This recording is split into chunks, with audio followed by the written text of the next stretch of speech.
church history, which I promise you, you will learn. It's not that some people say, well, we're not going to go over the Bible. We will go over the Bible. Trust me, we're going to go into a lot of things about how things happened. You're going to love it because this is something that is, enrich your faith to help you to understand where everything came from. Why do we believe what we do? Why do we say what we do? Why do we think what we do? It's all from the history of the church. We'll also go over stuff like the Crusades, what happened there and why that happened. Well, good and bad things happen. Again, it was what, let me tell you, the Crusades were not necessarily only about, Christians going after Muslims, take back the Holy Land. It was also about they fought with each other. And that's what caused them to fail. And it goes right back into what I continue to say. I'm going to pray here in a second, but it goes back into what I'm saying. If we can't get along with each other, we're going to fail. And over we're going to see that. So let's pray, and then we can get going. Father, thank you so much that you've given us the opportunity to come here and do this. Father, it's been such a joy for me that I've been able to share this and learn so much myself from it. Father, please bless everybody. Father, please bless this church and our elders and everything. Please let your will be done and help us to see what you want to see today. In Jesus' name, amen. All right, so we are going to go back. We're not going to do a little intro to Christian history today because we don't have time. Because I'm going to spend more time on what we're going to finish today. But before we go in here, let's ask a couple questions. Who were the two generals that came, ended up going against each other, but from Alexander the Great that we talked about last week? Who were the two? Seleucid, yep, and who's Ptolemy. Ptolemy, yeah, you don't pronounce for some reason you don't pronounce the P in that one. Okay. Ptolemy and Seleucid, good. Now, who was very favorable? Which one of those two were favorable to the Jews? Towards the Jews. Ptolemy, yeah. What did he do for him?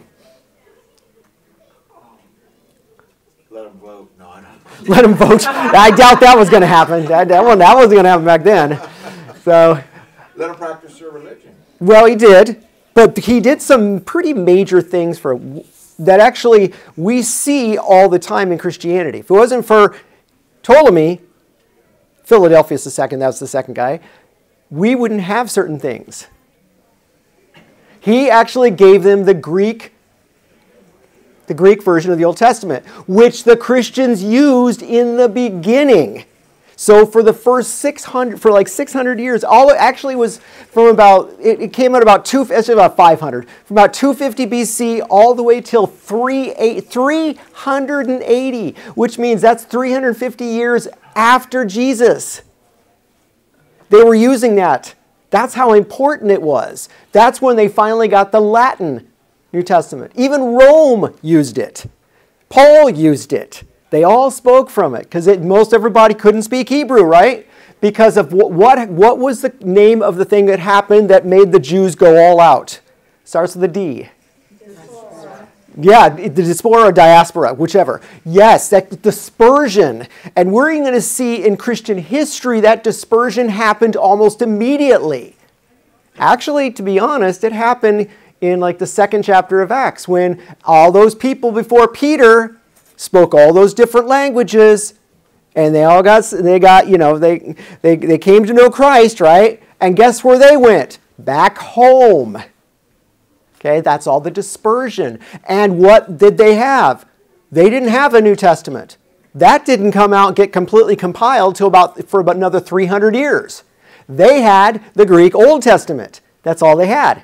And that's what they used. So Ptolemy really brought that in, and that was an important thing. And that's important for us to realize that whenever we study the New Testament, we've got to remember it's in Greek. Some of the names of the Old Testament is in Greek. The names we look at all the way through the whole, it's all in Greek. All right. So today we're going to go into, starting with, now remember when this Ptolemaics they were very favorable to the Jews, but about 190 BC something happened. The Seleucids decided to get ornery and decided to say, I'm going to go and take over everything. They wanted it all. Because remember, if you see a map, the Jews actually were part of Ptolemaic empire. But the thing is that when the Seleucids came in, who was in their way? When the Seleucids wanted to fight, who was in the way of their fighting? One country. Nope. Alexander the Great said, if you can get past these people, you got to go through these people to get to anything. Israel was in their way. Because the thing is, if you look at a map, you'll see Turkey up here, and you'll see the Middle East going down here, this big spread. To get to Egypt, you got to go through Israel. There's no way around it. And Ptolemy was in Israel, is in Egypt. So you had to go through. Now, because the Ptolemy, they were favorable to the Jews, the Seleucids, instead of saying, hey, maybe we'll talk to them, let's get with them, let's, give them something, whatever, make them happy. They said, no, they're going to change. And what's interesting is something you're going to find in Christian history, that what they did is saying, the gods favor us because we serve them and all the people serve them. That's going to be a big thing. You're going to find that the Caesars in Rome, even during Jesus' time and thereafter in Christian history, all thought the same thing. If you don't make the gods happy, they're not going to let you win battles. And that was the big problem here. So the Seleucids said, okay, we're going to make everybody Hellenists. Remember Hellenism? Hellenism was the Greek influence. And what's interesting, Rome was all part of that. The Greek influence. So they wanted Hellenists. And they even, remember, in the New Testament, they actually called the people Hellenists. They actually called them that. Anybody that's not Israeli, they were Greek. So, which is interesting because the Romans were there, and they're from Italy, a long way away from there. So what they did is not only did they went and they put a statue of Zeus in the temple. But remember, what was the big problem that these guys had? What was the problem that the Israelis had that was helping the Seleucids? What problem did the Israelis have that people were helping the Seleucids? Remember, 40% of the Israelis decided to go Greek. So it's no different than today. Remember, Solomon says things never change. Just like today. We have churches, we know that alternative lifestyle came in, and all of a sudden all these people left the church. Or decide to change the church or do this to the church, whatever, and allow all kinds of things to happen in the church. It's no different. So 40% of the Jews actually let these guys do this. And so they started actively sacrificing pigs in the temple. So that's where we're at now. So finally the Jews, the Jews who wanted to serve God really said, this is it. And the high priest's son, guy called Judas Maccabees, decided, that's it, we're done. They were sacrificing a pig. Now we're talking not the Romans. Not the Seleucids. The Jews were. The Seleucids got the Jews to do it. And so what happened, Judas Maccabee came in and killed them. Then from that point, they attacked the Seleucids and they drove them out of the city. Okay? Short battle, they got rid of them. So, then something interesting happened. The temple was defiled. And they wanted to make sure they got back with God and do what God wanted them. So what they did is they needed oil. Remember, give me oil for my lamp, keep me burning. Okay, well, interesting. They needed oil, right? They needed oil, and so what they did is they finally found some. Okay, they found some oil that was blessed by the priest. Everything was done right, but there was only enough for 1 day. Okay, keep in mind, 1 day. So what happened is they put it in there, they burned it, and lo and behold, it lasted for 8 days. Because it was going to take them about a week to get that oil back again. Thus we have Hanukkah, the festival of lights. God allowed that light to burn for 8 days instead of just 1. That's where we get Hanukkah. So now that's why it's the Festival of Lights. So it actually 8 days happen, and that's, now we know it's not really mentioned in the Bible, but it's something that it was just part of the history. So this is how Hanukkah came about, was because of that. They rededicated the temple. They rededicated the temple and did that. All right, the Maccabees would actually go into guerrilla warfare, and they would fight the Seleucids because you can't fight this big old army. So they would go and they would hide in caves. Now, interesting thing is what they would do, the Greeks, the Seleucids were not very nice. They would murder people. They would murder babies. They would not allow a woman to circumcise their sons. They made them not do it. And if they did circumcise their sons, they would take the babies and they would hang them in trees and kill them. These guys were evil. These guys were bad people. So, but finally the worldly Jews actually came in and started fighting. The worldly meaning the Greek Jews decided to go Greek. They said, that's it, we're going to help. We're going to help these guys. They came in and they all fought, and they actually won the battle. Now, guys, this stuff is important, so just hang with me here till we get to the next part. So what would happen is the Jews, after that, would actually be free. They would have nobody over them. Now, remember, they had people over them forever. Okay, the Assyrians, remember? The Assyrians, the Babylonians, the Persians, the Ptolemies, the Seleucids. Interestingly enough, all mentioned in Daniel, by the way. So read Daniel, you'll get a good picture of all of this stuff. They would actually be free, and they would be free for about 80 years. Okay. Now, after this, they're going to go back someone's going to be over them again, and they would never be free again until 1947. 1947. So which means it's going to be, so really it's about 2,000 years later, almost literally. So what's happened after that? Well, the Seleucids finally were broken. And in 144 BC, they finally gave up on the Jews.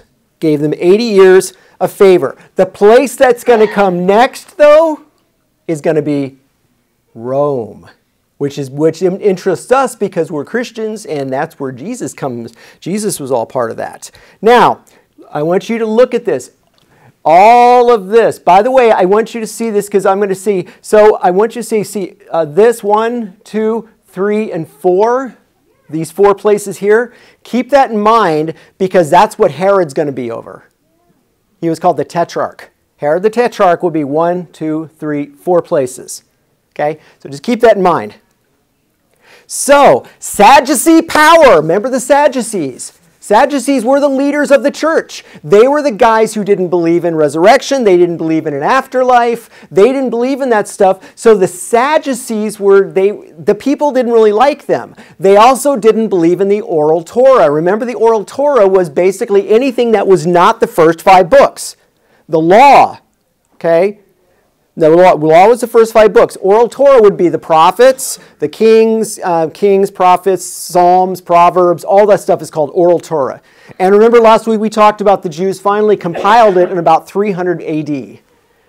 So the thing is, the Sadducees, what they did is they took advantage of their freedom and they took over. Okay, and not only did they take over, but they took a page from Solomon's book and took everybody over. They took this whole entire area. The Jews actually went after all these people, and now all this area was under Jewish domination. But the thing is, it wasn't very nice. They weren't nice about it. They were like Solomon. Remember we talked about Solomon the kings from the class? How Solomon was not the great guy. We think he actually was pretty hardcore in the end, and people got pretty mad at him. And they rebelled against him, and that's where the kingdom split and everything because of that. Now, one thing I will say is that this right here, Idumea, this Idumea actually is where the Edomites were. But that's the Greek name for it. So the Greek name, they called it Idumea. That was where the Edomites. Remember Edomites, where Esau, Esau was there. That was from Esau's group, which actually were the brother of Jacob. So, yeah. All right, so now, not only that they also took a page from Middle Age Christianity. If you can't get them to come to your side, make them come to your side. You will be a Jew, or you will die. They will force convert the whole area. Now, let me tell you, that's a bad idea. When we get into the Middle Ages, we learn about church history, we're going to find that one problem is one of the reasons why I believe remember, if some of you who are Catholic know some of the weird things that came out of Catholicism, that, I believe, came from a lot of the forced conversions. You get a bunch of people forced converted, and they're going to kind of hold on to their old stuff. They're going to hold on to your stuff. They're going to look at this stuff over here, and they're pretty lukewarm, if that. So the thing is, you never want to force convert anybody. That's just a very bad thing to do. So they force converted. Oh, and by the way, one of the guys that they force converted most likely was a guy named Herod. I don't know who that guy is. We'll figure out who he is later. We'll find that he actually turned out to be a pretty bad guy. All right. Next, again, guess what? If you can't get along, what do? Have a war. The Jews fought against themselves. And let me tell you, this is going to be remember we talked about the Greeks a few weeks ago? The Greeks fought, and then Alexander the Great was able to take over. The Persians fought, and Alexander the Great was going to take over. The Seleucids and the Ptolemies fought, and Rome's going to take over. Every time we fight with each other, bad things happen. Never, never, never split the church. Never go after the church. Never hate your brother in the church. Get along with each other. Get along with the other churches, because one day we may need them in our lives. I'm telling you, through history, the problems always happen when we fight. So we got to get along with each other. We have got to get along and pray for each other and pray for our leaders, pray for our elders, pray for them, because that God would give them wisdom and stuff, because we need to be united more now than ever. Historically, it always comes to this point. All right, so they wasted no time. They started fighting each other. 2 different Sadducee groups did that. All right, and finally what they did is that they were fighting for about 4 to 5 years. And so the one Sadducee group, what they would do is they would one would hold Jerusalem with the temple, and they would have to do sacrifice in the animals. The other Sadducee groups would allow them to hoist animals up into them. So, because you remember, we can kill each other, but let's make sure we do the sacrifices for God, though. That's a good idea. They kept the sacrifices going, but they were killing each other. Okay, so it's like, we got to make God happy, but it's okay to kill each other. Anyway, so what they would do is they would bring up these things, and one day, some interesting or ingenious, I don't know what you'd call them, Jews decided to say, okay, we're going to get these guys, we're going to win this war. So guess what kind of animal they decided to send up? The Jews did it to themselves. They sent a pig. That's like the big no-no. You don't do that. I don't want to send those guys. So they sent a pig up there, and what happened was the pig ended up. Now they never brought it into the temple, so it never defiled it. But the problem is, you can see there's a big issue here. Now we're actually, not only are we fighting with one another, we're all Jews, but now we're sending pigs. The war went for about 3 to 4 years. Now, it even gets worse than this, though. Think the pigs were bad? Okay, well, how do you make the war end? Well, let's see here. We will make the war end by, I got it. There's a new superpower out there. Let's get them to come help us. The Pharisees invited the Romans in. Now you know how the Romans got to Judah. Romans got there because the Pharisees invited him. Hey, come on in, help solve this war for us.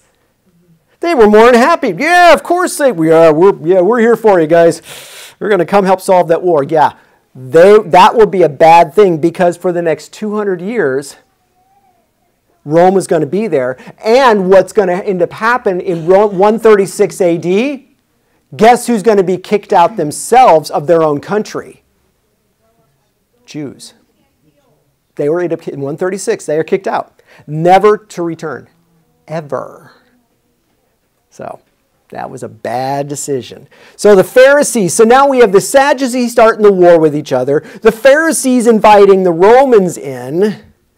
And the thing is, now we actually have new members of Judah. Oh, we have a new population in Judah. Roman soldiers. So remember when Jesus was there, all those Roman soldiers? Thank the Pharisees. They invited them. The Roman soldiers in Christianity was there. So and the Jews the Pharisees invited them. All right. So now let's take a quick look at Rome. So now we're going to transition just a minute here to look at Rome to help you guys to understand what Rome was like. Now, this is going to be very brief because during the Christian history, we're going to go more into this. Especially in Christian history, we're going to deal with the persecutions of the Christians and what was the early church like in Christians. We're going to talk, one of the first things we're going to do is talk about the early church and stuff. However, we'll go into Rome a little bit more then. Now, in 64 BC, the Romans actually defeated the Seleucids. So the Romans were now the big guys. They took over everything. Romans were very, very powerful. So this will help us to understand how Christianity came in there. Now, one of the things is with Rome, Rome during this time was a republic. What's a republic? Pardon me? Ruled by the people. Ruled by the people. Very good. There is no king. There's no people are there. They rule the people, right? So the republic actually goes back 400 years. Rome was around for a very long time. Okay? They had a senate, which they kind of took from Athens, Greece. Remember the Greeks, the Greek culture? That's why everybody loved the Greek culture because everybody took from the Greeks. We took from the Greeks. America took from the Greeks. So what happened is the Senate was what we call the patrician class, which means they're like the rich people. And, you could vote them in, but only certain people could vote. Now, so they weren't really like us because only if you were rich or you were a landowner or whatever, then you could vote. But they still had that, but they had no monarch or president. Now, prior to Seleucid, now here's to kind of tell you the way the Romans were. The Romans fought what we call the Punic Wars. And this is kind of important because it tells you how powerful they were. These guys fought Carthage. Now, interesting, this is more guys I think will probably get into this.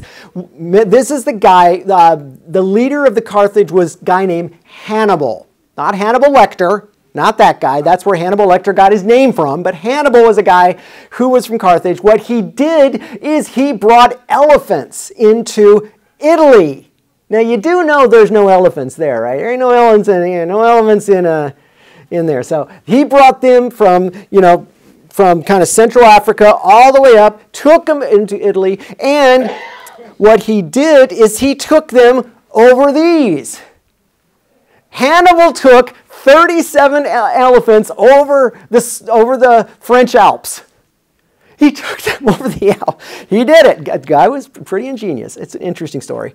So, but the thing is, Rome defeated them. Rome was a military machine. They were able to conquer. Now remember every time we would see a new conquering power coming in, this conquering power, and then they got every time that. So the Assyrians was about this big. Babylonians got to here. Persians got to here. Alexander the Great got to here. Now Rome's going to be like this.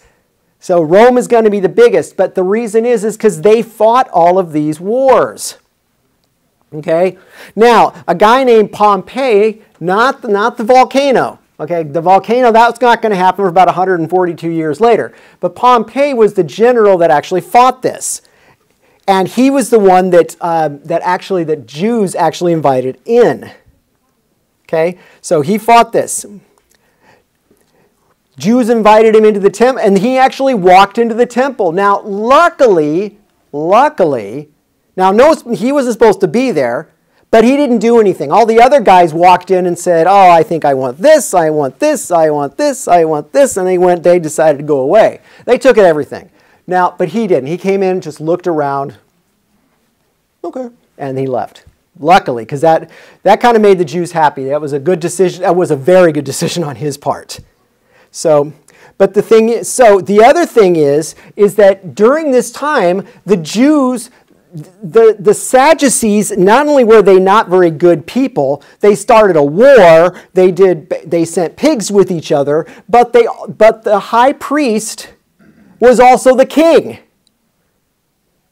You see a problem with that? There's a big problem with that. The high priest and the king cannot be the same people. It was never written like that in the law. You were never so. But that's what the Seleucids did, and that's what the Sadducees did. They made the high priest and the king the same person. Well, the Romans stopped that. Good, luckily. All right. Next. Oh, guess what? So if nothing else, we have another civil war. Rome had a civil war this time. Okay. Rome had a civil war, and what ended up happening is a guy named Julius Caesar was involved with that and finally came out on top.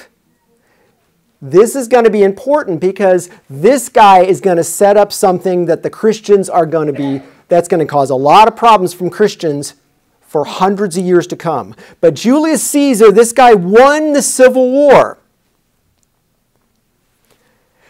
But what happened was then he decided to take control for himself. The Senate said, nope, we're not going to do that. And they killed him. Now, ever heard Beware the Ides of March? Yes. That is here. This day is the Ides of March right there. Brutus and some of these other guys actually killed Caesar. And I kind of put at the beginning, and if you saw the first slide, it said, Et tu, Brute?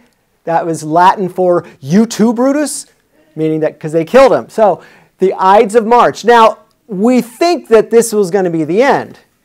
Well, that's not the end. And sadly, if this would have been the end, it might have been better off for the Christians, but it wasn't the end. What happened was there just so happened to be a comet in the sky a few months after his death. So the Roman Senate thought, oh yeah, we're done with Caesar. Oh, I don't think so. People saw the comet, and because they were very superstitious, they said, oh my gosh, the Senate killed Caesar. And what they believed was the comet, and actually this is a coin from Rome with a comet. They believed that the comet deified Caesar. That becomes important in Christian history because if Caesar's deified, well, you got to worship him, right? You got to worship Caesar. So they found that so the comet went by. It was actually it's a very big comet. It was -4 on the scale, which what that means to non-astronomy people is that it was really bright. We're talking as bright as Venus. It was like very bright. -4 is pretty bright. So that's what they did. So now they think, well, and what they believed was Caesar was taken up to the gods in the comet.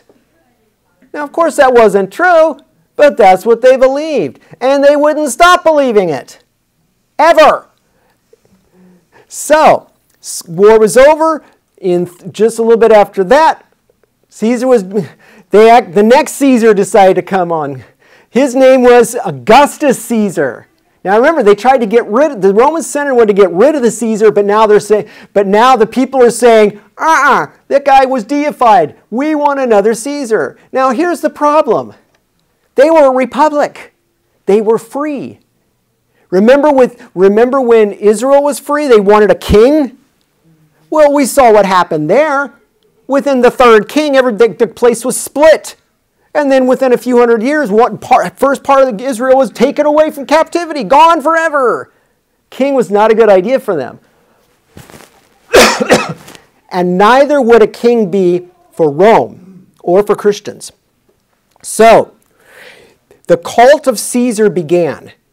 And this cult is going to cause a lot. Now, remember the persecutions in Christianity? The cult of Caesar is going to cause all that. So we've got to understand that Caesar is very important. Now remember we talked about the coin of Caesar. Remember when Jesus says, whose face is on this coin? Why? Caesar's face is on the coin. That means Caesar is thought very highly of. They even had coins with him. And it's when Jesus says, hey, give to Caesar what belongs to Caesar. That's what the coin was. So his face was even on it.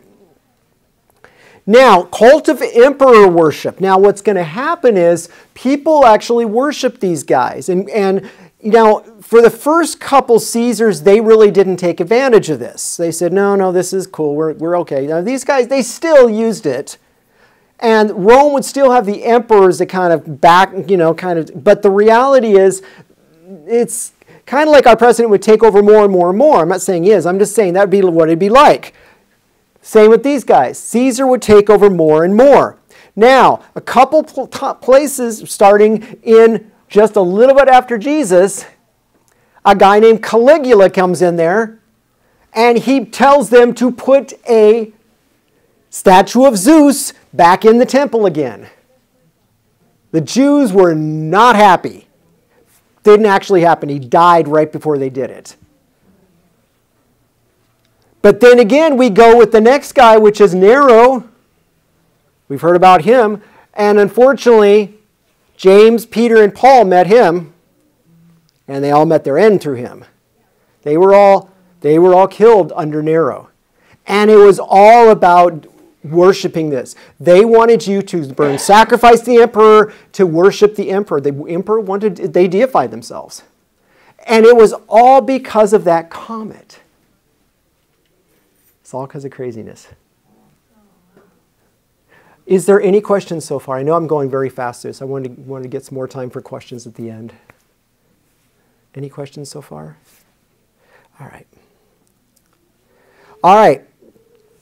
So now we're going to go to the actual Roman leaders, the ones we know. Now, so far, this hopefully was helping to understand the Bible a little bit more. Because when we see Caesar, when we see that the Roman soldiers are there, when we see all this, now we know what brought them there. The Jews. It was the Jews' fault. They brought them there. So we know the problems with Caesar worship. The Jews didn't like that. All right.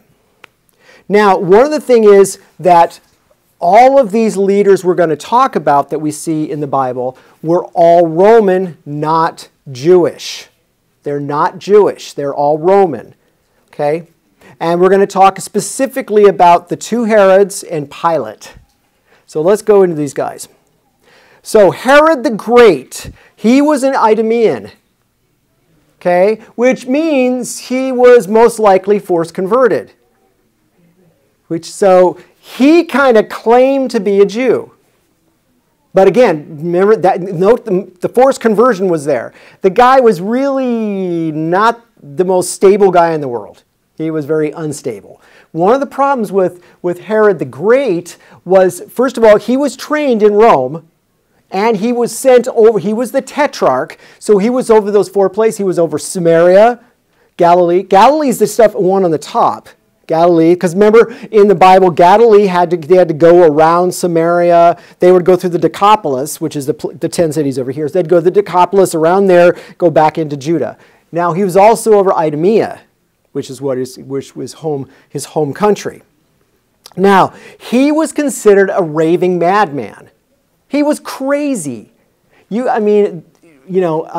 Josephus never really said anything good about this guy. He did add on to the temple, the second temple. Remember, the second temple was created in 516 BC, and the second temple is there, but Herod made it really, really cool. It was going to be destroyed in about 80 years, but hey, he made it nice.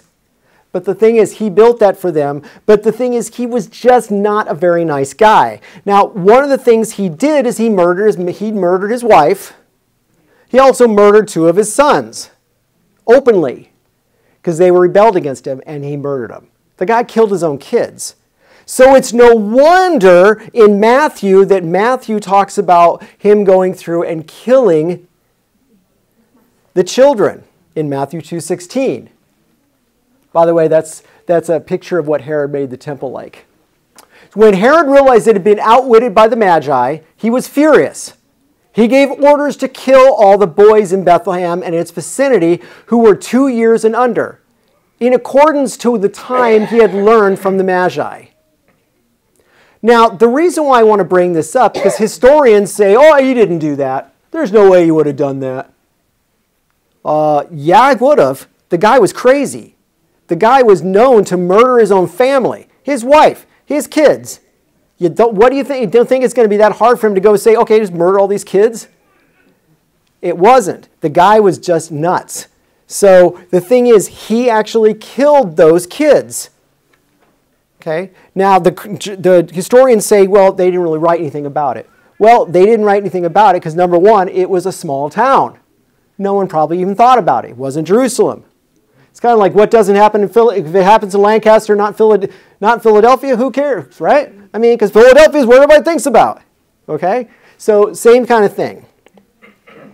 But they did say that Herod's temple was actually really, really cool. Really, really awesome. So that's one thing he did to make the Jews happy. Now, does anybody know what part of Herod's temple is left?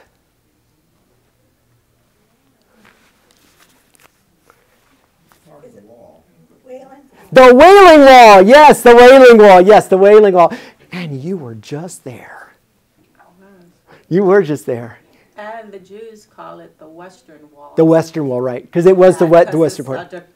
The Wailing Wall is a derogatory term given by the Muslims. By the Muslims, because the priests would be crying and putting all these putting pieces of paper in there and prayers in there. Yeah, so they would do. Very good, thank you. Yeah, if you want to know about the Holy Land, she was just there. Who's been to the Holy Land? Ooh, all right, good job, good job. Okay, thank you for the information. Appreciate that. All right, so that was a very big work of art, and there's a little bit of it left. All right, Herod Antipas, one of his sons. Now, this guy was basically Herod's son, and he was the guy who beheaded John the Baptist. Also, he was the guy who they sent to Herod by Pilate. Now, we got to remember, these guys are the tetrarchs. These are the major. Herod is actually the governor, or really the guy over the whole area. Pilate was only over a small area. Okay, so you got to understand the difference. The Herod was more of the big area. Pilate was the small area. Okay, so Herod was in charge. Pilate was second. Okay, that's the reason why they did that. And I want to make that clear. So when you read about these guys, what they're doing. So we will know that they sent Herod to Pilate. Now, here's the thing. One of the things we do have to understand about this time is that the Romans really didn't want to get it. They wanted to keep everything on the lowdown. Why do you think the Romans didn't want to do anything with Jesus? First of all, because he did nothing wrong. Second of all, they just it's just a squabble with you guys. That's why the Romans didn't really do much. But they were more than happy to kill whoever they want. Now, one thing I will say, though, is that remember they put Jesus on the cross? Was that legal to do according to Jewish law? We talked about that during the law, if you guys remember. It wasn't legal. Yeah, because you're not supposed... The only time you're supposed to hang someone on a tree, the Bible says, is after they're dead. You're not allowed to put them on a tree so they died. You're only supposed to hang them there after they're dead, and it couldn't be more than the evening. They have to take them down. So they did that right.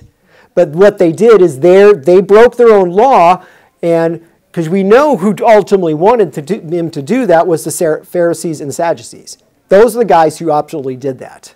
That was what they chose. All right, Pontius Pilate. Now, I put this in there because we're going to be studying the Creed, but part of the Nicene Creed, who suffered under Pontius Pilate, was crucified, died, and buried. So if you remember that, and I know I've covered it a little bit, we're going to cover it a lot more, but the thing is, they put that in there specifically, and by the way, this is not Catholic, guys. We've got to stop thinking that everything's Catholic. This was not Catholic. This was a part of the reason why we believe who Jesus is, who the Holy Spirit was, because of this.